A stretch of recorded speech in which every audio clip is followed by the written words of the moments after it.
Ministrja Evi Sala ka afirmosur tender me vlerat fryera për kompaninë e Vita SHPK të Klodiana Llojbeut, megjithse ofertat e saj janë më të larta se ato të rivalëve.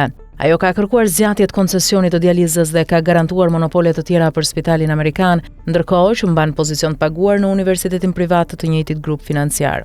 Në 4 daljet publike dhe në Komisionin Parlamentar të Ekonomisë dhe Financave, Ministrja e Shëndetësisë Evi Sala refuzoi të fliste për tenderet korruptiv dhe klientelist në shëndetësi.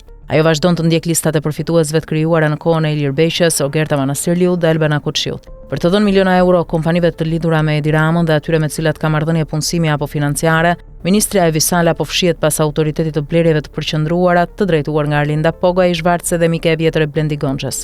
Një prej tenderëve të firmosur nga Ministrja Evi Sala dhe i kaluar përmes autoritetit të blerjeve të përqendruara është tenderi për furnizimin me sutura për shërbimin e kardiokirurgjisë. Sipas buletinit të prokurimeve publike të datës 25 nëntor 2025, Ministrja ia dha këtë tender kompanisë e Vita SHPK në pronësi të Klodiana Llojbeut të Spitalit Amerikan. Oferta e Vita SHPK ishte 150 milion lek më e lartë se oferta e kompanisë rivale.